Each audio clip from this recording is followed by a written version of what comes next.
I never asked for command. The captain's bars on my collar still felt borrowed, pinned there by the Navy after the Radiant Odyssey disappeared like a candle snuffed out by invisible fingers. My older brother Marcus had saved for 2 years to take Lena on that cruise for her 30th birthday. Sophie, 6, had drawn mermaids on every postcard she mailed home.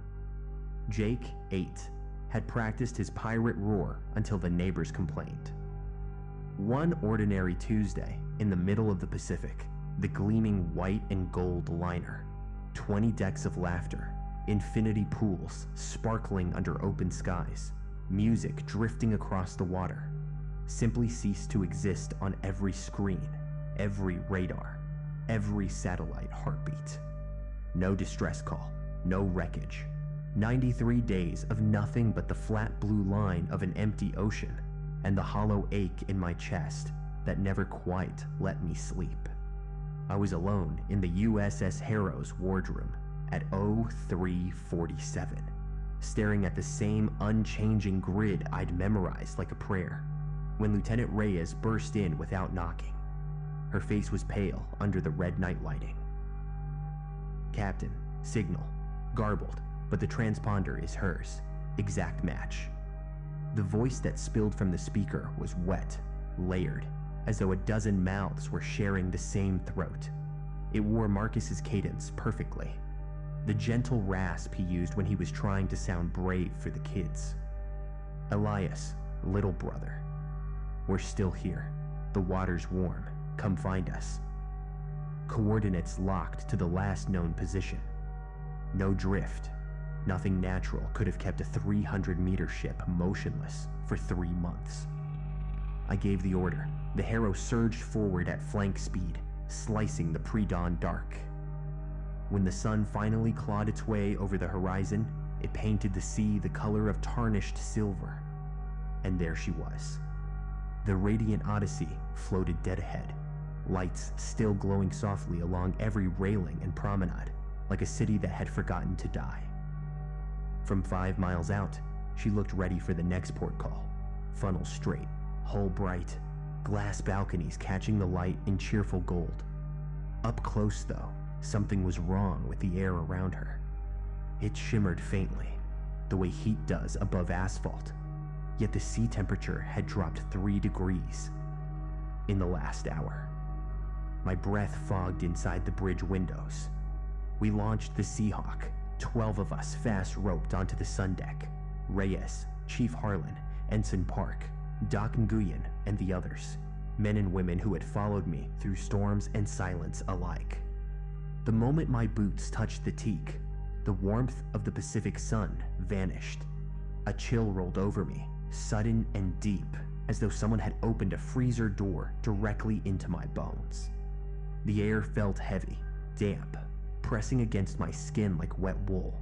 No wind, no gulls, only the low, constant creak of the ship settling against invisible currents, and beneath it, a faint, sweet smell, like fruit left to rot in a closed drawer. The ship was empty, not destroyed, not even disordered, just vacant in a way that made the hair on my arms rise. Deck chairs stood in perfect rows, towels folded neatly over their backs. A half-finished daiquiri waited on a side table, condensation still beating on the glass, though the ice had long since melted into pink water. In the main dining saloon, the tables were set for dinner that had never been cleared. Silver domes over plates, napkins folded into swans. When I lifted one dome, the steak beneath looked perfect, medium rare, juices glistening. Yet the moment my gloved finger brushed it, the meat yielded like warm candle wax. I pulled my hand back quickly. The chill deepened. We moved in tight wedges, rifles up, flashlights cutting cones through the dim emergency lighting.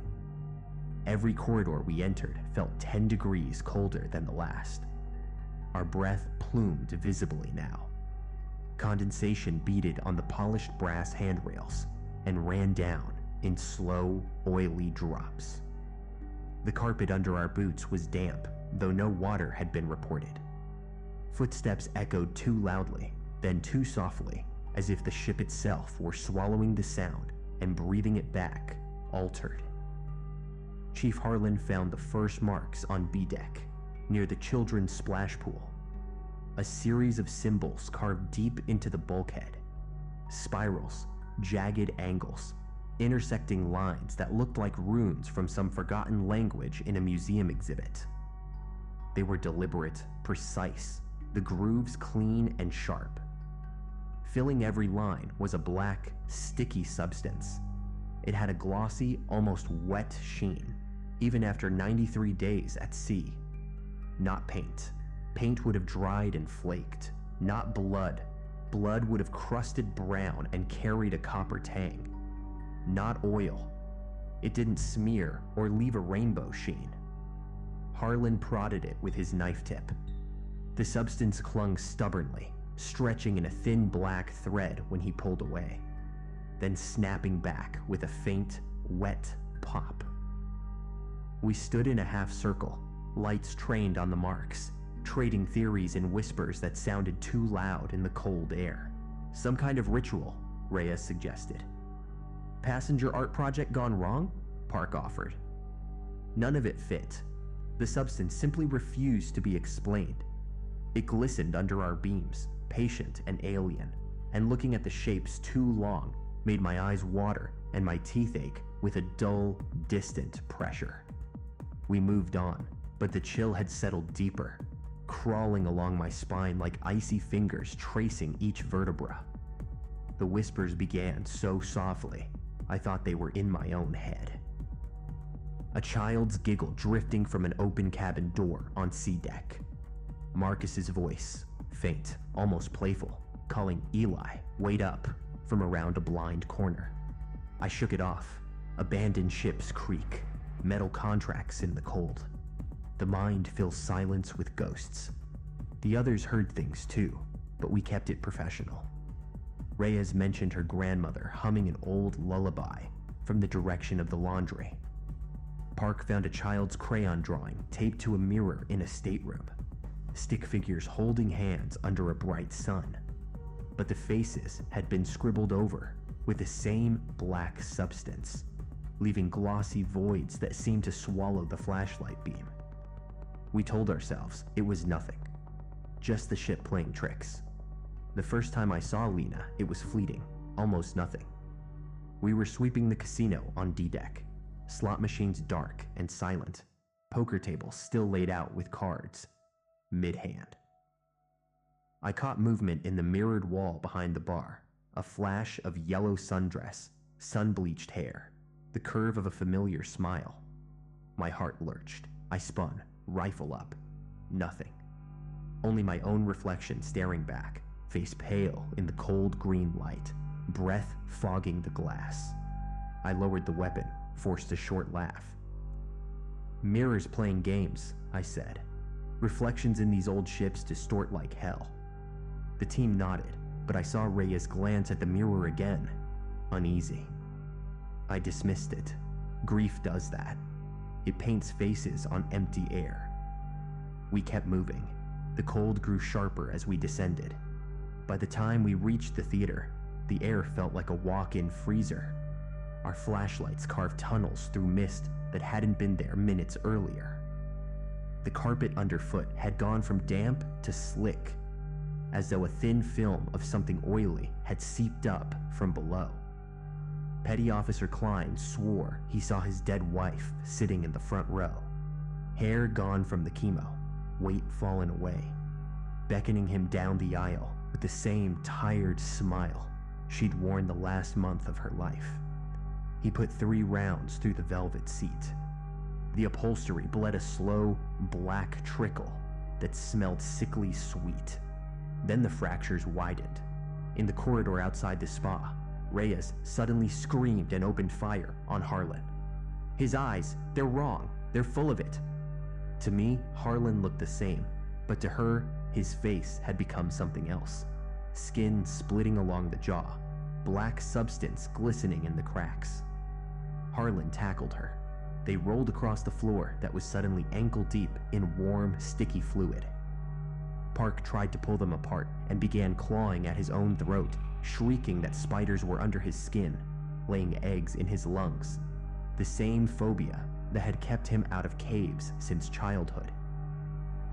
I watched him tear open his collar until blood ran, still begging us to burn the ship before they hatch. 4 more went down in the next chaotic minutes. Friendly fire stitched the walls. Bodies jerked and fell while their mouths kept moving, whispering names of people long buried.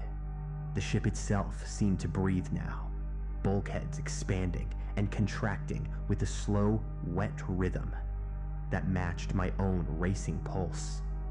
The temperature had dropped so low that frost was forming on the overhead pipes, delicate white crystals tracing the same spiral patterns as the runes.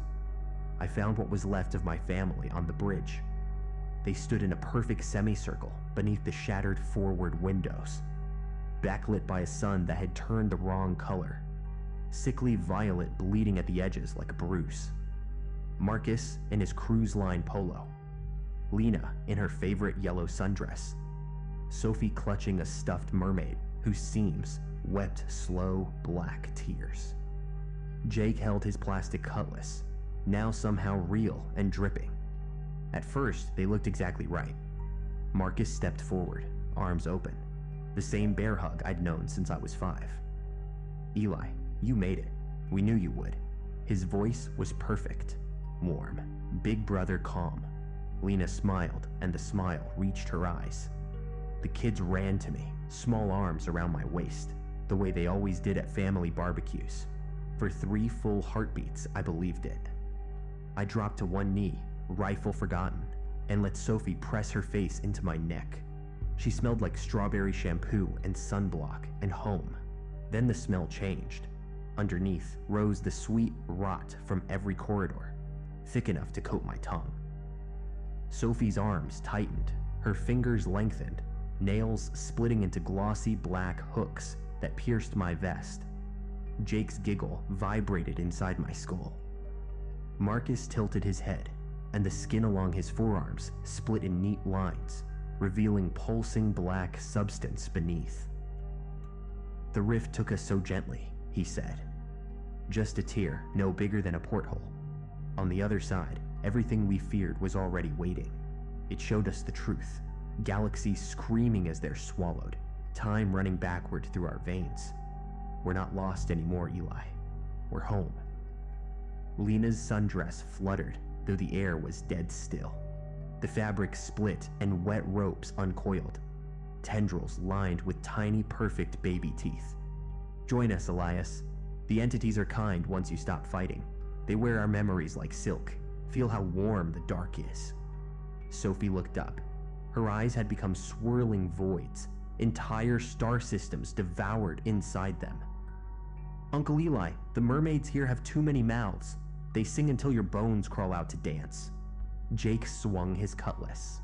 The air tore open for a heartbeat, showing the violet sky writhing with impossible geometry that made my mind scream. I fired. The first burst stitched Marcus's chest. Wounds bloomed into laughing mouths, whispering my childhood nickname. Lena lunged, her arms unfolded into a thrashing nest. I emptied the magazine into her face. It caved like wet clay, but the pieces kept crawling, still smiling Lena's gentle smile. Sophie and Jake walked into my fire, giggling, skin sloofing away to reveal pulsing spirals of black substance and angles that whispered the heat death of every universe.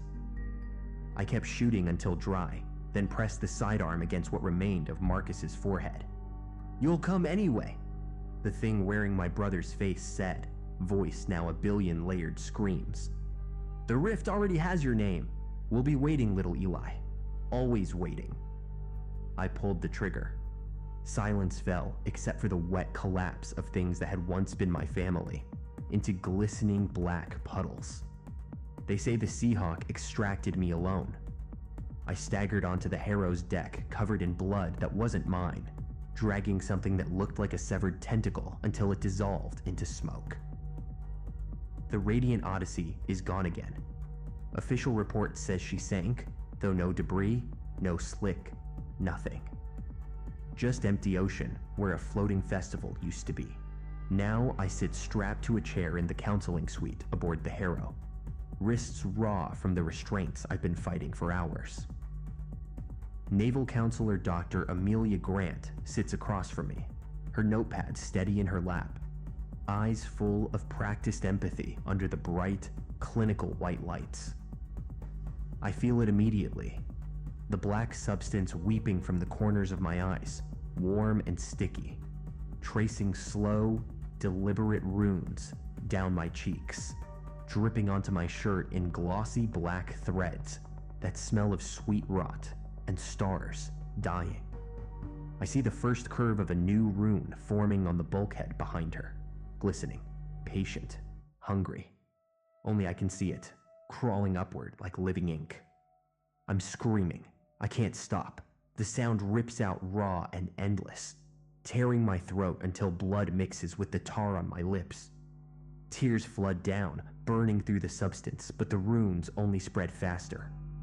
My body convulses against the straps, agony so pure it hollows me out, losing my team in pools of friendly fire and illusions, then having to gun down Marcus, Lena, Sophie, Jake right in front of me, their bodies sloughing away into something that was never human.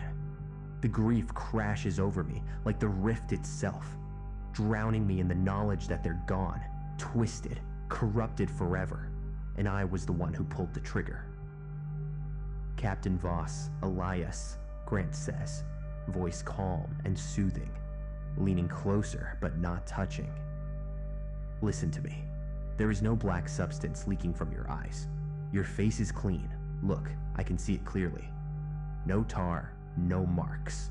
The bulkhead behind me is spotless white. No runes forming anywhere in this room. This is PTSD, severe trauma response from what happened on the ship. The loss of your family, the deaths of your team. It's manifesting as hallucinations. Your mind is trying to process the impossible. Breathe with me. In, out. It's not real. None of it is still happening, but it is. In my head, their voices mock me, layered and wet, echoing from the violet edges of my vision. Marcus's warm tone twisted into laughter. Come on, little Eli, drop the fight. The dark is so warm. Lena's gentle whisper, now a hiss. Join us, Elias. Feel how the entities wear our smiles like silk. Sophie and Jake giggling in unison, too many mouths. Uncle Eli, the mermaids are waiting. Sing with us forever. I scream louder, sobbing, breaking completely, body shaking violently, snot and blood and imagined tar mixing on my chin, begging Grant to make it stop while knowing she can't. Because the rift remembers my blood, and somewhere in the dark between the stars, my family is still calling, beckoning with too many fingers, their laughter rising like a tide that will never recede. I'm coming. Wait for me. I'm coming.